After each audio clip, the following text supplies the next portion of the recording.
হাসিনার এই 15 বছরের শাসনামলে হাসিনা পাকিস্তানের সঙ্গে সম্পর্কটা অত্যন্ত খারাপ করে রেখেছিলেন এবং হাসিনা যুক্তি ছিল যে যারা 71 সালে এরকম গণহত্যা চালিয়েছে তাদের সঙ্গে তো সম্পর্ক ভালো রাখা যায় না। এটা অবশ্যই সত্যি যে গণহত্যা চলেছিল, কিন্তু হাসিনা মূলত ওই কারণে জানা সম্পর্ক খারাপ করেছিলেন। তার চেয়ে বড় কারণ ছিল হাসিনা তার প্রভু ভারতকে খুশি রাখতে চেয়েছেন, যে পাকিস্তানের সঙ্গে সম্পর্ক খারাপ রাখলেই কিন্তু ভারত খুশি হবে। এই কারণে মূলত হাসিনা পাকিস্তানের সঙ্গে সম্পর্ক খারাপ করে রেখেছিলেন।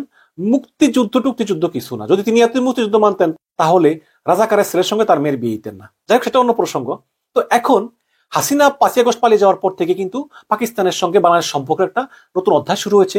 একাধিক পর্যায়ে যোগাযোগ হয়েছে, কূটনৈতিক যোগাযোগ বাড়ছে এবং নিউ ইয়র্কে জাতিসংঘের সাধারণ অধিবেশনের ফাঁকে ফাঁকে পাকিস্তানের প্রধানমন্ত্রী শাহবাজ শরীফের সঙ্গে ডক্টর ইউনূস বৈঠক করেছেন এবং সম্পর্কে নতুন দিক উন্মোচিত হয়েছে, যেটার কারণে কিন্তু ভারত খুবই চিন্তিত এবং সেই চিন্তায় নতুন মাত্রা যোগ করেছে যে পাকিস্তান থেকে সরাসরি 300 কন্টেইনার নিয়ে একটা পণ্যবাহী জাহাজ সরাসরি চট্টগ্রাম বন্দরে এসে ভিড়েছে।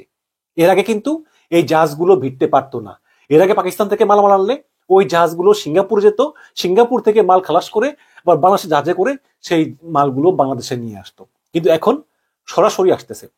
বলাই বাহুল্য যে আগে এই যে মালামাল সিঙ্গাপুর যেত বাংলাদেশে আসতো, এগুলো কিন্তু ভারতের শর্ত ছিল। ভারত এই শর্ত হাসিনার উপর চাপিয়ে দিয়েছিল। এই কারণে এই পাকিস্তান থেকে মালামাল আনার জন্য খরচ অনেক বেড়ে যেত। সিঙ্গাপুরের পোর্ট ভাড়া দিতে হতো, জাহাজ থেকে মালামাল খালাস করতে সময় লাগতো, টাকা লাগতো, লেবার কস্ট পড়তো, কিন্তু এখন একেবারে খরচ কমে গেল এবং এটাই হচ্ছে ভারতের সবচেয়ে বড় উদ্বেগের বিষয়। একটা খবরটা পড়ে শুনে হচ্ছে পাকিস্তানের সঙ্গে বাংলাদেশের নৌ বাণিজ্য পুনর্স্থাপনে চিন্তিত ভারত। স্বাধীনতা যুদ্ধের পর এই প্রথম পণ্যবাহী কোনো জাহাজ পাকিস্তান থেকে বাংলাদেশে এসেছে। বুধবার 13ই নভেম্বর জাহাজটি করাচি থেকে রওনা হয়ে চট্টগ্রাম বন্দরে নোঙ্গর করে। ঘটনাটিকে দুই দেশের মধ্যে প্রথম সরাসরি সামুদ্রিক সংযোগ বলে উল্লেখ করেছেন ঢাকায় নিযুক্ত পাকিস্তান হাইকমিশন। পাকিস্তানের সঙ্গে বাংলাদেশের নৌ বাণিজ্য পুনর্স্থাপনে চিন্তিত ভারত। বাংলাদেশে নিযুক্ত পাকিস্তান হাইকমিশনার সৈয়দ আহমেদ মারুফ এই ঘটনাকে দ্বিপাক্ষিক বাণিজ্যে একটি প্রধান পদক্ষেপ বলে উল্লেখ করেছেন। তবে এই পরিস্থিতিতে নিরাপত্তা নিয়ে উদ্বেগ প্রকাশ করেছে ভারত।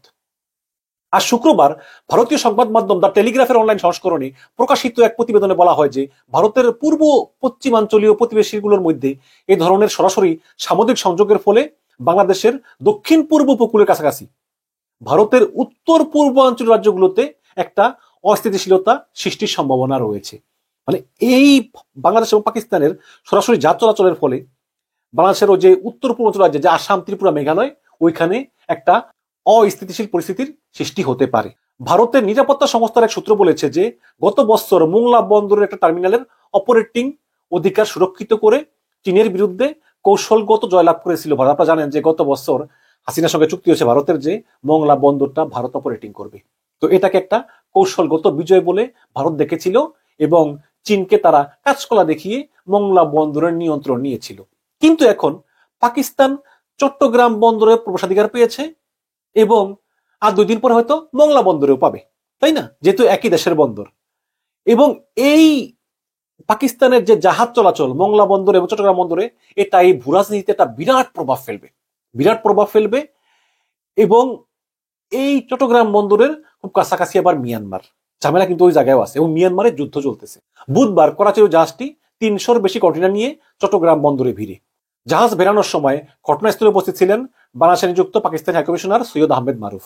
তিনি বলেন যে এই নতুন রুটটি পণ্য পরিবহনের চেইনকে স্ট্রিমলাইন করবে, ট্রানজিট সময় কমিয়ে দেবে, খরচ কমিয়ে দেবে এবং পাকিস্তান বাংলাদেশ উভয় দেশের জন্য নতুন ব্যবসার সুযোগ খুলে দেবে।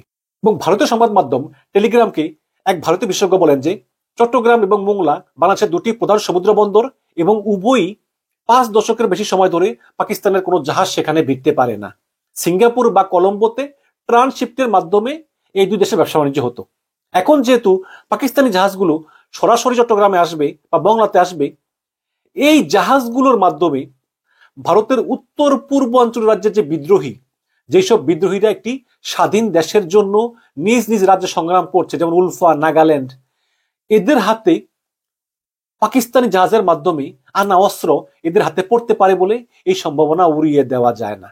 বিশেষ করে বিএনপির ক্ষমতার আমলে চট্টগ্রামে 2004 সালে 10 ট্রাক অস্ত্র উদ্ধারের কথা স্মরণ করিয়ে এই ভারতীয় বিশেষজ্ঞ বলেন যে দক্ষিণ এশিয়ার অবৈধ অস্ত্র বাজেয়াপ্ত করা যে ঘটনাগুলো ঘটেছে এটা হচ্ছে সবচেয়ে বড় ঘটনা, যেখানে 10 ট্রাক অস্ত্র আনা হয়েছে ভারতীয় বিচ্ছিন্নতাবাদীদেরকে সাহায্য করার জন্য। এটা আমরা ভুলি কি করে? এদিকে পাকিস্তানের জাহাজ বাংলাদেশের নোঙ্গরের বিষয়টিও ঐতিহাসিক বলা হচ্ছে। গত 5ই আগস্ট হাসিনা সরকারের পতনের পর ডক্টর মোহাম্মদ ইউনূসের নেতৃত্বাধীন বাংলাদেশের নতুন শাসন ব্যবস্থা সরাসরি সমুদ্র সংযোগকে স্বাগত জানায়। পাকিস্তানের সঙ্গে বাণিজ্যের পরিমাণ বৃদ্ধিরও আশা করে কর্তৃপক্ষ। 2023 সালে পাকিস্তানের সঙ্গে বাংলাদেশের বাণিজ্যের পরিমাণ 800 মিলিয়নের নিচে নেমে গিয়েছিল। এখন সেটা বাড়বে বলেই বিশ্বাস। দর্শক, আপনারা কি মনে করেন একটু বলেন, আমি মতামত শুনতে চাই। এই যেই পাকিস্তানের সঙ্গে সরাসরি সম্পর্ক উন্নয়ন, সরাসরি জাহাজ চলাচল, বাণিজ্যিক সম্পর্ক পুনর্স্থাপন, আবার পাকিস্তান ঘোষণা দিয়েছে যে যদি কোনো বাংলাদেশি পাকিস্তান যেতে চায় তাহলে তার ভিসার প্রয়োজন হবে না, বিমানবন্দরে নেমে অন অ্যারাইভাল ভিসা পাবে। তো এই যে সম্পর্কের উন্নয়ন এবং এই সম্পর্কের উন্নয়নে ভারত অত্যন্ত রাগান্বিত, কোনো সন্দেহ নেই। তো ভারতকে খেপিয়ে এই পাকিস্তানের সঙ্গে সম্পর্ক উন্নয়নটা আপনারা আসলে কিভাবে দেখছেন, আপনারা একটু কমেন্টে জানাবেন। আপনাদের মতামত জানতে চাই। ধন্যবাদ।